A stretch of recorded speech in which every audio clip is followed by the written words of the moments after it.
नमस्कार, आप देख रहे हैं ब्रेकिंग बिहार। हमारे साथ अभी हैं लोक जनशक्ति पार्टी रामविलास की बिहार की प्रदेश प्रवक्ता देवजानी मित्रा। इनसे जानेंगे जिस प्रकार से कल उप मुख्यमंत्री तेजस्वी यादव और पूर्व मुख्यमंत्री जीतन राम मांझी का बयान आया, एक का हेलीकॉप्टर पर, दूसरे का शराबबंदी को लेकर के। सबसे पहले तेजस्वी यादव की ने जो कहा है उस पर बात करेंगे। मैडम, तेजस्वी यादव ने कहा है कि यदि जेट प्लेन खरीदा जा रहा है, हेलीकॉप्टर खरीदा जा रहा है, तो इतना बवाल क्यों? बीजेपी शासित प्रदेशों में भी तो लोग खरीदे। हमें कोई दिक्कत नहीं है, आप जेट खरीदिए, आप पूरा एक यहाँ पे अपना एक जेट प्लेन का लाइन लगा दीजिए, लेकिन उससे पहले जवाबदेही आपका बनता है हमारे पूरे जनता के ऊपर, जो आपने मुआवजा नहीं दिया, आप नौकरी नहीं दे पा रहे हो, रोजगार नहीं है। सबसे गरीब आपके राज्य में बिहार को माना जाता है, बिहार आपके पूरे देश में। हाँ, तो ये सारे चीज़ों के बावजूद अगर आपके पास इतने पैसे है कि आप हेलीकॉप्टर खरीद सकते हैं, दैट मीन्स फंड में पैसा है। तो जब फंड में पैसा है तो आप बाकी लोगों को क्यों नहीं दे रहे? आप पहले सबका जितना भी मुआवजा, नौकरी, जो भी अभी तक मैंने पूरे आपके राष्ट्र के जो आपके लोग जो इतने परेशान हैं, उस चीज को आप सॉल्व कीजिए। उसके बाद हेलीकॉप्टर के लोगों को जो सैलरी देर से मिल रहा है उस पर सैलरी देर से भी मिल रहा है। बहुत लोगों को तो रोजगार भी नहीं है ना, पेपर लीक हो रहा है, रोजगार नहीं है, बहाली नहीं हो रही, इतने सारे समस्याओं के बावजूद भी आप हेलीकॉप्टर लेके भी कौन सा आप तीर मार लीजिएगा, मुझे समझ नहीं आ रहा है।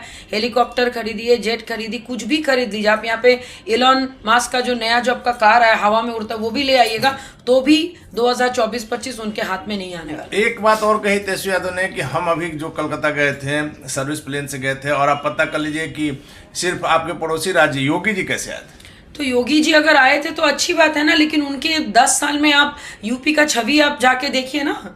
यूपी में आपका 10 सालों में उन्होंने जो काम किया, अगर एक साल भी अगर बिहार सरकार यहाँ पे वो सारी कामें कर दिए करते तो फिर यहाँ से बिहारियों को बाहर नहीं जाना पड़ता। कंपैरिजन आप कर रहे हैं, लेकिन अगर जो काम आप नहीं कर रहे हैं उस पर भी फिर हम लोग कंपेयर करें, उस वक्त तो आप लोग तो कहीं फिर ये नहीं करेंगे, टिकेंगे ही नहीं। मैडम, आपने सुना होगा पूर्व मुख्यमंत्री जीतन राम मांझी कल उन्होंने कहा कि शराबबंदी जो है यहाँ पूरी तरह से सही नहीं है, बराबर उन्होंने इस बात को लेकर कहा है, और गुजरात की तरह यहाँ भी कोटा सिस्टम कर देना चाहिए। मुझे लगता है कि उनका बयान बिल्कुल सही है, क्योंकि वो पूर्व मुख्यमंत्री रह चुका और कुछ सोच समझ के इस टाइप के बातें बोले।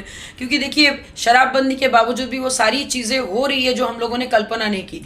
तो अगर आप क्या कहते हैं, गुजरात मॉडल के तहत अगर आप चीज़ों को सेट कीजिएगा या फिर एक सिस्टम अगर आप बनाइएगा तो 2 प्लस पॉइंट होंगे। एक तो आपका रोजगार भी आएंगी, और देखिए जिनको पीना है वो फिर एटलीस्ट नकली शराब तो नहीं पियेंगे। जिनको पीना है वो भाई अपने कोटे में या फिर जैसे भी करके वो लेके पियेंगे। तो सोच अच्छी है, अब देखिए ये इम्प्लीमेंटेशन कैसे होता है। एक बात और उन्होंने कही है कि जो 100 ml 150 ml पी करके जेल में बंद हैं, उन्हें हम सरकार से गुजारिश करेंगे रिहा करने की, और जो कई 100 लीटर पी के बैठे हैं उन्हें गिरफ्तार करें। एकदम सही बोला उन्होंने, क्योंकि जो भी 4 लाख प्लस जो भी लोग आपके जेल में, वो सब गरीब तबके के लोग हैं। उनको पता ही नहीं था कि भाई क्या कहते हैं, एडुकेशन ही नहीं था कि भाई शराब जब मिल रहा है तो वो कानूनन अपराध है, तो पीना अगर कानूनन अपराध है तो फिर जो बेच रहे हैं वो भी कानूनन अपराध है।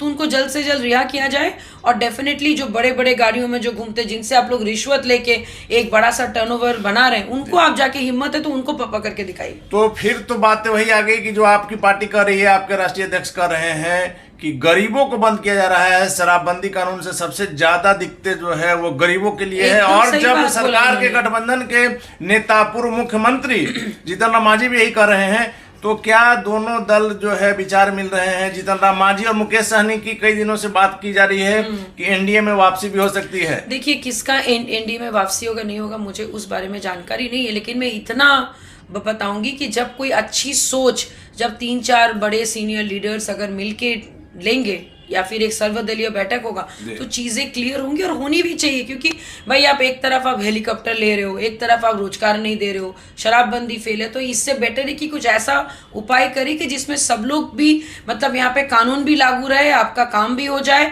और ये जो बहाली वगैरह ये सारा प्रॉब्लम आप सॉल्व करके आप अपना काम कीजिए ना। मतलब गुजरात की तरह यदि शराबबंदी कानून यहाँ लगे तो वो उसका आप लोग स्वागत एकदम, अरे क्यों नहीं करेंगे भाई, अगर कोई अच्छी चीज और ऐसा नहीं है क्या कहते हैं आपका, जहाँ पे शराबबंदी का ये कानून लागू नहीं है वहां पे सारे लोग ही बैठ के पी रहे। 130 करोड़ जनता भारत का पीते नहीं है, कुछ ही संख्या के लोग पीते हैं। तो भाई ऐसा नहीं है ना कि भाई जिनको पीना है वो पिएगा ही, आज नहीं तो कल कहीं ना कहीं से जुगाड़ करके वो ले ही लेंगे। या तो आप कानून को ठीक कीजिए, या तो आप फिर ऐसा कुछ रूल रहिए कि भाई परमानेंट बैन बने भी नहीं। मैडम, मेरा आखिरी सवाल है जीतन राम मांझी को लेकर ही। उनका कहना है कि महागठबंधन में 7 दल हैं, लेकिन सभी लोगों से पूछ करके कोई निर्णय नहीं लिया जाता है। तो ये तो देखिए ऑलरेडी हम लोग क्या कहते हैं देख ही रहे हैं कि उनके अपने ही अंदर में कोई एक यूनिटी नहीं है, और जहाँ पे यूनिटी नहीं होती है वहाँ पे आगे चल के काम करना भी उनके लिए भी दिक्कत होती है, जो डिसिप्लिन में सिस्टम में काम करना चाहते हैं। तो ये तो उनको सोचना चाहिए ना, इतने बड़े मैंने ओहदे पे वो रह चुके लीडर है और वो जानते हैं कि भाई क्या सही है क्या गलत है। जब वो ये इस टाइप की बातें बोल रहे हैं तो इस पर डेफिनेटली कुछ ना कुछ मैंने गहराई पर अगर आप जाइएगा तो बहुत सारी चीजें और निकल आएंगी। धन्यवाद मैडम। तो ये थे हमारे साथ लोक जनशक्ति पार्टी रामविलास की बिहार की प्रदेश प्रवक्ता देवजानी मित्रा जी, जिन्होंने जीतन राम मांझी की बातों का पूरी तौर पर समर्थन किया है। और राजनीति में समर्थन का मतलब आप समझते हैं, कब कौन सा सियासत की खिचड़ी पक जाए यह कहना मुश्किल है, और नए साल में सियासत की कौन सी तस्वीर सामने आएगी यह देखना दिलचस्प होगा। फिलहाल आप बने रहें ब्रेकिंग बिहार के साथ।